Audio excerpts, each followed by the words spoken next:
Halo guys, kembali lagi di channel Royhan Korobin dan kali ini kita akan membahas tentang persepsi generasi Z terhadap penggunaan AI dalam produksi konten digital, analisis, psikologi, komunikasi. Tunggu apa lagi? Yuk kita tonton videonya. Assalamualaikum warahmatullahi wabarakatuh.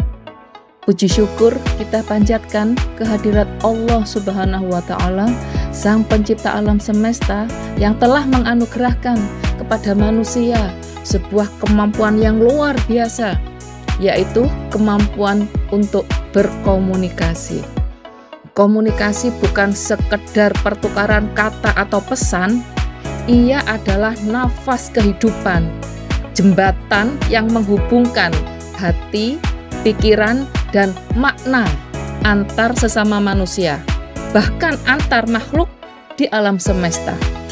Dari gerak semut hingga peredaran planet, dari suara hati hingga gema dakwah, semua menunjukkan bahwa komunikasi adalah bahasa universal ciptaan Tuhan. Dalam dunia modern yang serba digital ini, komunikasi menjadi kekuatan yang tidak hanya menghubungkan manusia dengan manusia, tetapi juga manusia dengan pengetahuan, nilai, dan kesadaran global. Melalui komunikasi, kita belajar memahami perbedaan, menebar kebaikan, dan membangun harmoni, baik di dunia nyata maupun dunia maya. Dalam seri konten edukasi ini, kita akan menelusuri keunikan dan kedahsyatan komunikasi, bagaimana ia membentuk peradaban, memengaruhi interaksi sosial, dan bahkan menjadi refleksi kebesaran Sang Pencipta. Selamat menyimak, semoga tayangan ini menambah pemahaman kita bahwa komunikasi bukan sekedar ilmu, melainkan manifestasi dari kesadaran dan keajaiban kehidupan itu sendiri. Salam komunikasi. Wassalamualaikum warahmatullahi wabarakatuh. Pernah gak sih kalian sebagai seorang generasi Z nih yang lahir di antara tahun 1997 hingga 2012 beranggapan bahwasanya penggunaan AI ini cukup risky, alias tidak merasa bahwasanya karya dari AI itu buatan kalian sendiri? Nah, ini pembahasan yang cocok banget untuk judul penelitian kali ini. Jadi, penelitian ini berfokus pada bagaimana persepsi generasi Z terhadap produksi konten digital menggunakan AI menurut analisis psikologi komunikasi. Nah, teman-teman, dari data yang sudah aku ambil dari berbagai penelitian dengan menggunakan analisis Google Form, terdapat beberapa jawaban nih. Hasil dari analisis melalui Giveform, terdapat salah satu pertanyaan yang menanyakan bahwasanya apakah dalam menggunakan AI bisa mempercepat dalam produksi konten digital. Hasilnya adalah seperti ini. Generasi Z beranggapan bahwasanya penggunaan AI dalam penggunaan konten digital sangat memudahkan dan mempercepat dalam produksi konten digital. Mereka cenderung memilih ke arah yang sebelah kanan, di mana itu berurutan sangat setuju, setuju, netral, tidak setuju, dan sangat tidak setuju. Mereka lebih mengarah ke arah kanan dan setuju bahwasanya dalam penggunaan AI itu sangat memudahkan ketika kita ingin membuat sebuah konten digital. Lalu ada pertanyaan selanjutnya nih. AI apakah bisa membantu kita menjadi semakin kreatif? Jawaban generasi seperti ini. Mereka kembali lagi mengarah ke arah kanan. Mereka beranggapan bahwasanya ketika kita menggunakan AI itu membantu mereka menjadi semakin kreatif dalam membuat konten. Namun ada 32,3% dari mereka itu memilih netral, dan ada 3,2% dari mereka memilih tidak setuju, di mana ini mengatakan bahwasanya ketika mereka menggunakan AI, ada beberapa generasi Z yang tidak berani mengatakan bahwasanya AI ini membantu mereka dalam proses media kreatif. Mereka masih bingung nih, sebenarnya dalam menggunakan AI bisa membuat kita kreatif atau tidak, karena mereka beranggapan bahwasanya ketika membuat sebuah konten digital melalui AI itu AI-nya yang berpikir, bukan kitanya yang berpikir. Selain itu ada pertanyaan selanjutnya nih, yaitu apakah hasil konten dari AI tetap memiliki rasa orisinalitas? Jawaban generasi Z seperti ini. Jadi mereka 45,2% itu memilih netral, 19,4% memilih tidak setuju, dan 16,1% memilih sangat tidak setuju.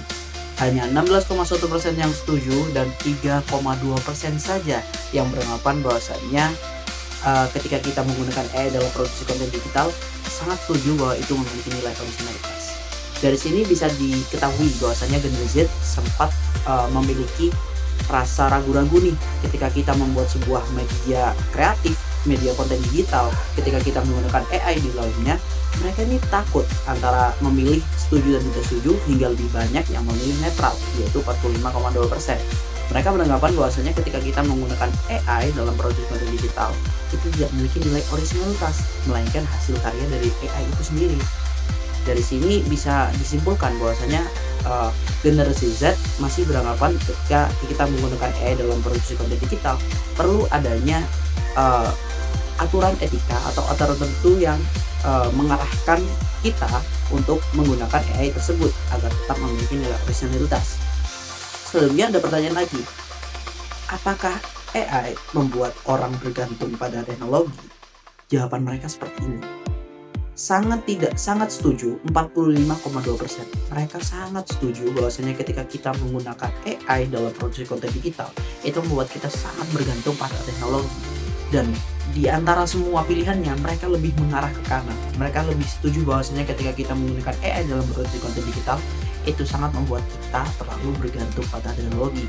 Hal ini bisa menyimpulkan bahwasannya generasi Z mengakui bahwasannya perlu adanya regulasi dan etika penggunaan dalam AI ini sendiri. For your information ya guys, hasil dari pembahasan kita tentang penelitian ini itu sangat membuktikan bahwasannya analisis teori dari Davis pada tahun 1989 yang berbunyi kemudahan dan kemanfaatan memengaruhi sikap positif terhadap teknologi itu nyata.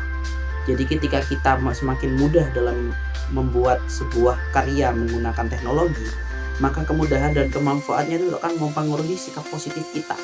Jadi yang awalnya kita merasa terbantu, kita jadi akan semakin bercondong kepada teknologi itu sendiri. Dan selain analisis teori hitam dari Davis, ini juga membuktikan analisis dari Turkau 2011 yang mengatakan teknologi dapat mengamburkan batas antara keaslian dan simulasi. Ketika kita sebagai generasi Z terlalu bergantung pada AI, pada akhirnya keaslian daripada karya kita sendiri dan simulasi daripada contoh dari AI itu jadi kabur, tidak jelas. Jadi tidak bisa dibuktikan dengan sekali penelitian, tapi membutuhkan banyak penelitian lagi bahwasanya ketika kita menggunakan AI dalam produksi konten digital, apakah bisa dikatakan originalitas atau tidak. Pembahasan dan kesimpulan yang bisa kita dapat di sini bahwasanya AI itu mempermudah proses kreatif, tapi nilai etika dan originalitas tetap harus dijaga. Serta rekomendasi yang harus kita lakukan adalah meningkatkan literasi digital tentang etika penggunaan AI, juga mendorong kolaborasi kreatif manusia dan mesin yang bertanggung jawab, tidak terlalu berat sebelah kepada mesinnya. Jadi kita sebagai manusia juga harus belajar nih, bagaimana sih cara etika menggunakan AI, bagaimana cara kita menggunakan AI dengan baik. Selain itu juga harus mengembangkan regulasi moral dalam produksi konten digital, agar kita tidak semena-mena mengklaim karya AI sebagai karya kita sendiri, seperti yang kerap terjadi akhir ini tentang tumpeng sahur. Jadi ketika kita menggunakan AI dalam kehidupan sehari-hari, kita harus mengetahui digital literasinya dulu. Kita harus mempelajari tentang regulasi dan cara penggunaannya terlebih dahulu sebelum menggunakan. Mungkin itu dari saya. Mohon maaf kalau misal ada beberapa kata yang masih membingungkan atau masih bulat-bulat, atau mungkin saya dalam perilaku juga masih belum terlalu baik. Mohon maaf. Assalamualaikum warahmatullahi wabarakatuh. Dadah.